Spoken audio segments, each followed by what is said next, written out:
Howdy y'all, Krista here with Little Salty Homesteader. Welcome back to my YouTube channel and a very late posted episode of Make It Delicious Mondays. I had technical difficulties this morning, so I'm refilming from my phone on Monday and I'm going to post it on the same day. Let's see how that goes. Today's video, I'm actually going to be giving you about 11 different kitchen tips in order to make your meal cooking less stressful. That way you'll maybe kind of enjoy being in the kitchen a little bit more. So, you wanna help me? Sure. Okay, let's go ahead and get started.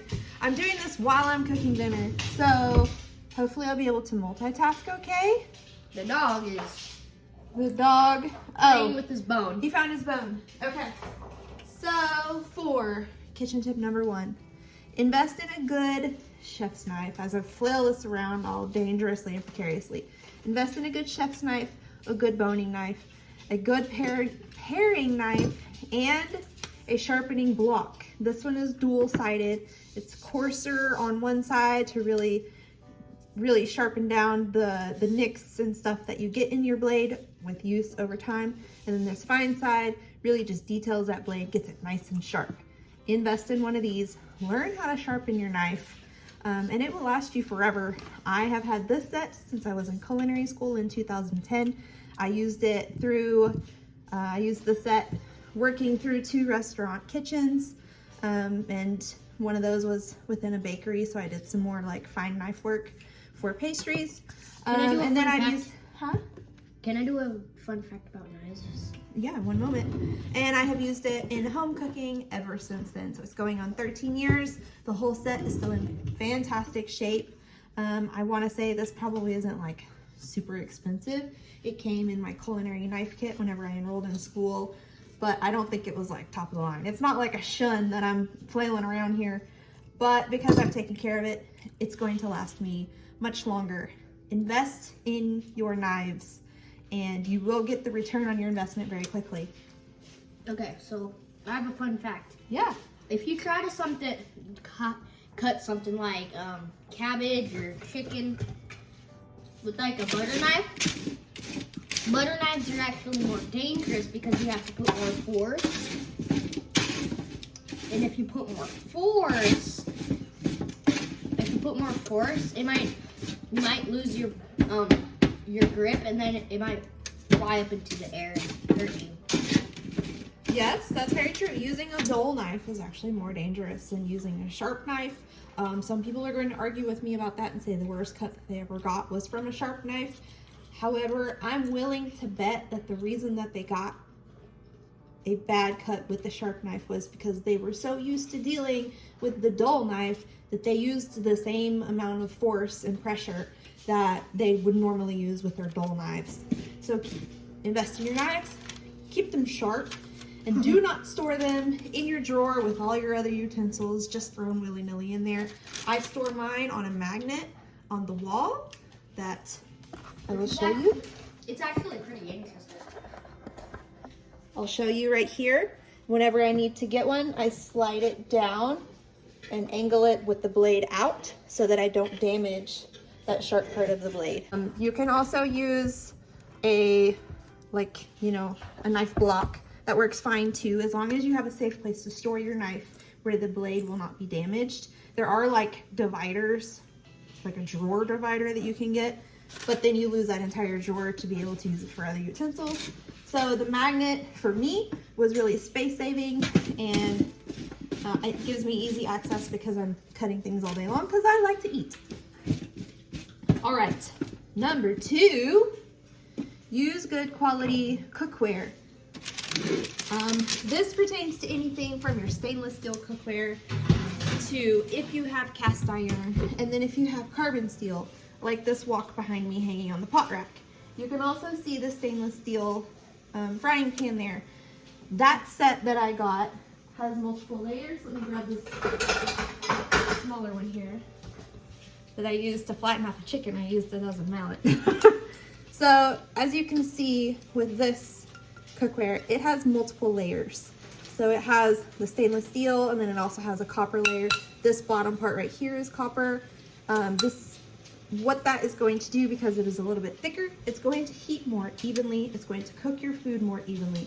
If you use those really thin, you know, cheaply made pots and pans, you're going to burn more food than you're not. So invest in decent cookware. I got this entire set. It had two sizes of skillets, so it was like 8-inch, and then it had the 10-inch, and then it had, you know, pots and pans all the way up to stock pot size with lids. I think I got it for like $165.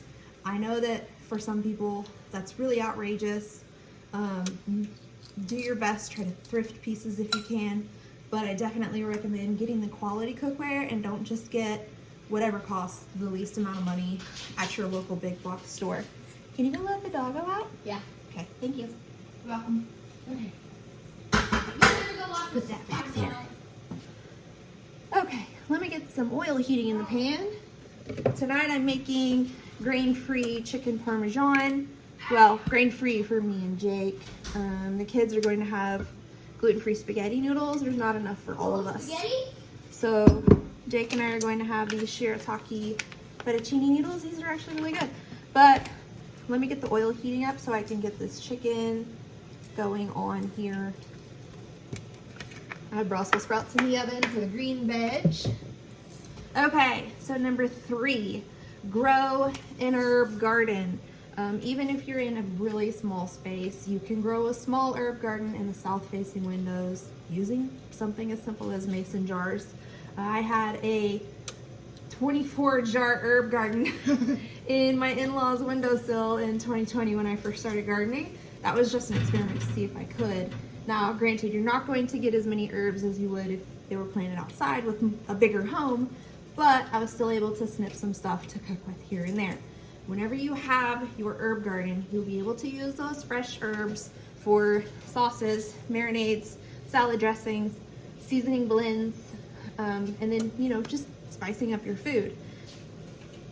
If you are able to grow so much that you need to harvest it and dry it, that's still going to have 1,000 times more flavor than the stuff that you buy at the store, because you don't know how long that stuff at the store sat in the warehouse before it made it to the grocery store and then into your home. So I definitely recommend growing an herb garden. The taste difference between your homegrown herbs and the store-bought herbs is that there's nothing that compares. Number 4, make a meal plan for the week. Sit down, take that 30 minutes to figure out what you're going to cook each day for an entire week. And stick to it as much as you possibly can. I understand things come up. There's times that I have to work late and I'm not able to cook in time for, you know, whatever reason. We usually eat dinner pretty early because we go to bed pretty early because we're old. And we have school. Yes, the kids have school. They start school really early. So the other thing with creating a meal plan and sticking to it is you're going to save money, because if you stick to it, you're not wasting the foods that you bought, like your perishables like produce and dairy and stuff. Do you want me to put the whole thing? Yeah, there's not a whole lot in there. These could be pretty useful tips. What if I use these when I grow up? What if I use these videos when I grow up? I hope you do. Yeah, it's gonna be way easier for me. And one of the ways that you can save money is to, once you have your meal plan, or before you actually start your meal plan, you can check your grocery store ads and make your meal plan based on the meats and produces that are on sale. So if there is roast on sale, especially with items like roast or ribs or something like that, you can buy extra and freeze it and use it for a future meal, which will save you money down the road. But if you shop using the sale ads and then you use the grocery store app, a lot of times you can stack coupons on top of that and then save even more money.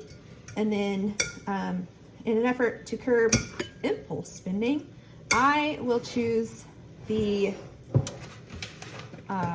curbside pickup option. Okay, I put it all in. That way I'm not standing up at the register or shopping hangry and purchasing spicy dill pickle chips. If you do make a meal plan and you have to stray from it for a day because of, you know, late night working, or the kids' sports run late, or whatever, you're sick, or, you know, stuff happens, the kids are sick, just try to get back on it. You can push her stuff by one day, and then, you know, you have one less meal planned for the next week.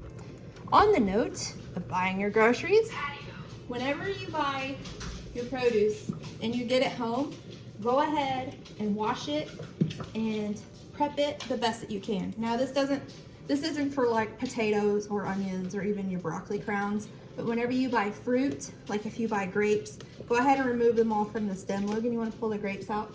Okay, so you will pull the grapes off of the stem. That way whenever somebody needs a snack, they can just come grab a handful of grapes. I noticed that whenever I do all of this prep work, whenever I get it home from the store, a lot less stuff is getting wasted and thrown away because it goes bad. The strawberries, I will go ahead and I will cut up. I'll remove the green parts, and then because the green parts do not taste good. I'll cut them like into fourths and put them in an airtight container. Then Jake or the kids or me or whoever can just come and grab what we want out of here. And then the herbs I will place in an airtight container with a damp paper towel at the bottom. So like the parsley and the cilantro. I do that with, be a walrus. We have walrus. I'm a walrus. Walrus Logan here. I'm a walrus. Okay, so number 6. Find a way to organize your pantry in a way that makes sense for you. Now there's tons of beautiful Pinterest pantries out there, and I tried to have one of those with the beautiful baskets and, you know, the really decorative, cute containers and things, but that does not work well for the chaos that is this household. What works well for us is actually storing things in clear containers. So all of the kids' snacks, Logan, bring me your bin of breakfast bars. All right.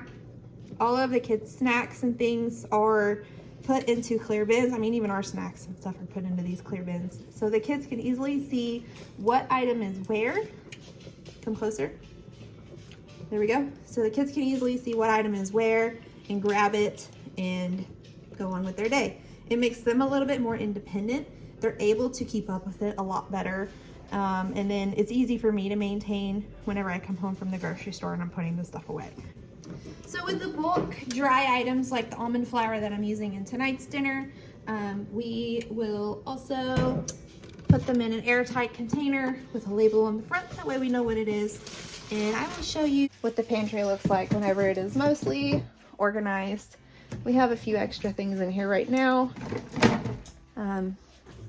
You can see all of the airtight containers that are labeled here. Those are just different nuts.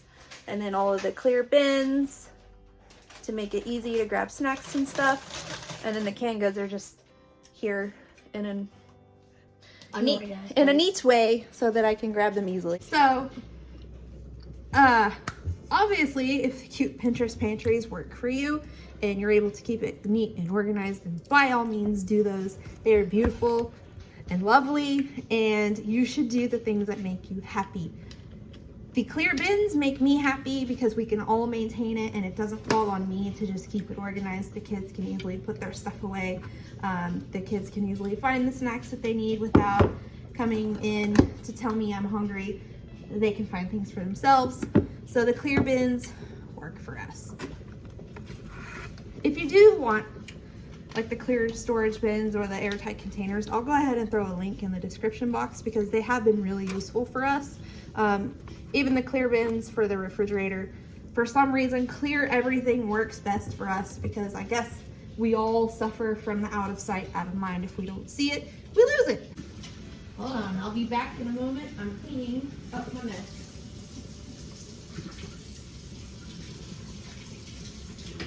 Kitchen tip number 7, clean as you go. I'm actually putting this one out of order because it's pertinent to what I was just doing.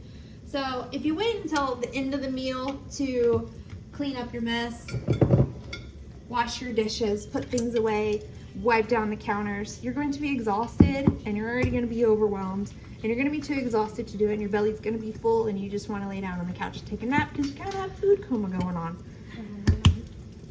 If you clean as you go, it makes the process a lot easier to do because you're tackling the items in small increments.